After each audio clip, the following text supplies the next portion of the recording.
तो इस वीडियो में मैं आपके साथ शेयर कर रहा हूँगा एक ऐसा स्ट्रक्चर जो एक बार फिर कॉम्पिटिटिव एग्जामिनेशंस के लिए बेहद इम्पोर्टेंट है।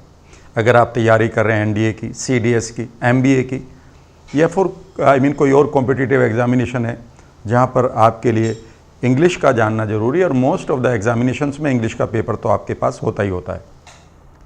साथ ही मैं आपके साथ ये भी शेयर करूँगा कि किस तरह से इस स्ट्रक्चर को आप अपनी बोलचाल की भाषा में प्रयोग करें, यानी कि स्पोकन इंग्लिश में प्रयोग करें। आराम से सीखिएगा, बहुत ही यूनिक और बहुत ही इम्पोर्टेंट स्ट्रक्चर है, और ये स्ट्रक्चर का नाम है हार्डली और स्कार्सली।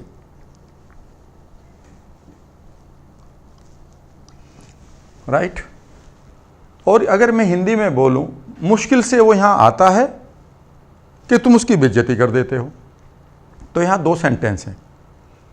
मुश्किल से तो वो यहां आता है, ये तो एक सेंटेंस हो गया। कि ये इसका कंजंक्शन हो गया, यानी कि ये दो सेंटेंस को जोड़ेगा ये वर्ड की, जिसको आप दैट कहते हैं। तुम उसकी बेइज्जती कर देते हो, ये दूसरा सेंटेंस है। समझ गए? यहां पर जब भी आप की इंग्लिश लगाएंगे तो दैट नहीं लगेगी। क्या नहीं लगेगी? दैट नहीं लगेगी।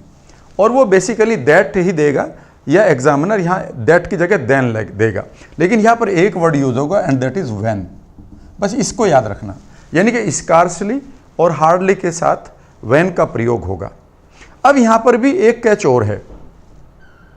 अगर आपने स्कार्सली और हार्डली पर अगर आपने स्ट्रेस शो की, if you are laying stress on this word, मुश्किल से तो वो यहां आता है, मुश्किल से तो वो यहां आता है। राइट। सो मुश्किल वर्ड पर आपने स्ट्रेस ले की है, तो आप इसको पहले लगाएंगे। या एग्जैक्टली तो अगर मैं कहूं हार्डली और स्कैर्सली, कोई सा भी लगेगा। लेकिन गड़बड़ यहां पर एक होगी कि अगर मैं टेंस कहूं तो ये टेंस है कि मुश्किल से वो यहां आता है, हार्डली ही कम्स हियर।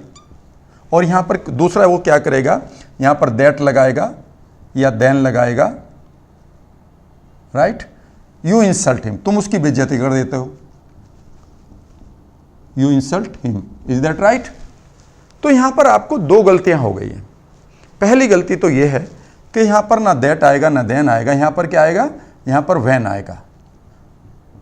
तो आप कहेंगे व्हेन की इंग्लिश तो जब होती है, हिंदी तो जब होती है। बस यही तो हम गलती करते हैं कि हमने वर्ड्स की शक्लों को ट्रांसलेट किया हुआ है। ये नहीं करना। जब तक मैंने ये गलती की है, मैं लेट होता चला गया अपनी लाइफ में। लेकिन मैं चाहता हूं कि आप ना लेट हों, क्योंकि मैं आपके दर्द को समझता हूं। आपको कम्युनिकेशन इमीडिएटली बेहतर करना है, करियर तभी अच्छा बनेगा, प्रमोशन तभी होगी, लोगों के बीच में तभी आपका कॉन्फिडेंस बढ़ेगा। और देखिए यहां पर दूसरी गलती क्या है, अगर आप इसको बोल चाल में यूज कर रहे हैं तो इतने में ये ठीक है। वहां दैट भी लगाओगे यो भी चलेगा, देन भी लगा दो तो चलेगा। बात स्पोकन की नहीं हो रही। अब हम कंजंक्शन के इस रूल को जहां पर पढ़ रहे हैं वो ये है कि जब भी हार्डली और स्कार्सली को आप स्ट्रेस देंगे तो सबसे पहली तो बात ये पहले लगेगा सेंटेंस के, और दूसरी बात इसके इमीडिएटली उस टेंस की हेल्पिंग वर्ब यहां लगेगी। तो अब यह सवाल उठता है, तो कम से, ये तो प्रेजेंट इंडेफिनिट है, यस और नो। तो ही के साथ यहां पर क्या लगेगा, टेंस छोटी वर्ब यहां लगेगा डज। मैं इसको कैपिटल में लिख देता हूं। सो सेंटेंस बनेगा हार्डली डज ही। अब यहां कम्स नहीं आएगा क्योंकि इसका SEIS तो डज ने ले लिया है, तो यहां आएगा come. So hardly does he come here when you insult him. Hardly और scarcely does he come here when you insult him. दूसरी बात यह भी हो सकती है कि बेसिकली ये टेंस ऐसी भी रख दें, ही hardly comes here when you insult him. अब इस सेंटेंस को देखिएगा। बेसिकली आपको पता है कि हार्डली या स्कार्सली अगर इस पहले सेंटेंस में आएगा तो फिर हमारा कंजंक्शन क्या लगेगा, व्हेन। तो ये तो ओके है, ठीक है ना। लेकिन चूंकि हार्डली पर कोई स्ट्रेस नहीं दी गई है तो ये पहले नहीं आया, ये बीच में आ गया। राइट। और जब ये बीच में आ गया तो अब हमें कोई हेल्पिंग वर्ब लगाने की जरूरत नहीं है। यहाँ पर सारी बुक्स आपको नहीं बताएंगी, वो हल्का सा ये समझा देंगी।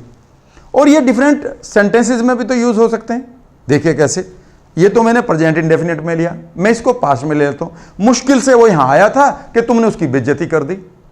तो अब आपको ये ट्रांसलेट करना है। कैसे ट्रांसलेट करना? भाव के अनुसार। देखिए कैसे, तो सेंटेंस क्या है? मुश्किल से वो यहां आया था। सो अगर मैं कहूं, इसमें स्ट्रेस नहीं देते, मान लेते यार वो मुश्किल से तो यहां आया था कि तुमने उसकी बेइज्जती कर दी। तुम प्यार से भी तो कहते हो ना किसी को, यार मुश्किल से तो वो यहां आया था कि तुमने उसकी इंसल्ट कर दी। सो हम क्या कहेंगे? ही हार्डली केम हियर। और यहां पर क्या लगाएंगे? कंजंक्शन।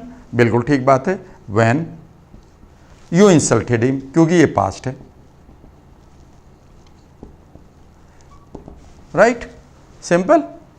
और अगर मैं कहूं मुश्किल से तो वो यहां आया था कि तुमने उसकी बेइज्जती कर दी, तो अब आप क्या बोलेंगे? अब आप कहेंगे हार्डली को पहले लगा देते हैं, हार्डली या स्कार्सली, कोई सा भी वर्ड लगा देंगे। अब यहां पर स्ट्रेस आपने देने के लिए हार्डली को पहले लगा दिया, तो आपको दूसरी चीज का ध्यान क्या रखना है? व्हेन के अलावा वो है कि आप इस टेंस की हेल्पिंग वर्ब यहां लगाएंगे। अब ये है पास्ट इंडेफिनिट, सेकंड फॉर्म आ रही है ना केम, तो इसकी हेल्पिंग वर्ब क्या आएगी? डिड आएगी। सो हार्डली डिड ही। अब बताइए केम आएगा कि कम आएगा? अब केम नहीं आएगा, क्योंकि केम का तो जो आपका इंपैक्ट था ना वो डिड ने ले लिया। सो hardly did he come here. फिर व्हेन ठीक है, यू इंसल्टेड हिम।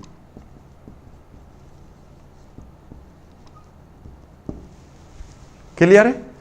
और इस तरह से अब आप कुछ एक सेंटेंसेस को फॉर्म करिए। पहले बगैर स्ट्रेस के मैं 4-5 सेंटेंस बोल रहा हूं, और कोशिश करिए कि 4 ही बोलूंगा बगैर स्ट्रेस के, उनको आप कमेंट बॉक्स में ट्रांसलेट करके डाल दीजिएगा। तो क्या होगा, आप वीडियो को देखते देखते आनंद भी ले रहे होंगे और आपका असाइनमेंट भी यहीं पूरा हो जाएगा। असाइनमेंट तो आप कर रहे हैं ना, असाइनमेंट करते रहिएगा। और मेरी सारी वीडियोज़ को एक एक बार और देख लीजिएगा आप। बहुत समय आप बेकार की न्यूज़ में बेकार की जगह पर लगा देते हैं। एक बार हर मेरी वीडियो को पास्ट में जाकर एक बार और देखिएगा। मैं आपको एक चीज़ बता रहा हूँ, यू विल फील डिफरेंट।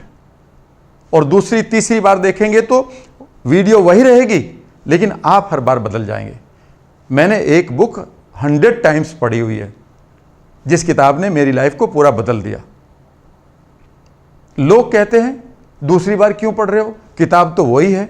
पर मैं उनसे कहता हूं book remain the same, book remains the same, I change every time.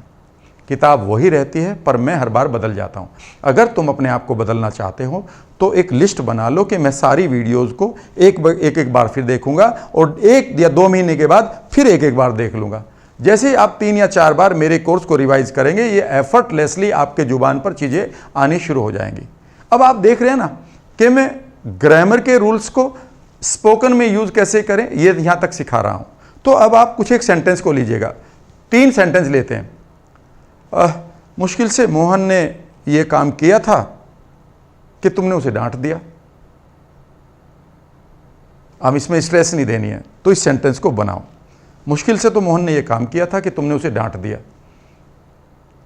मुश्किल से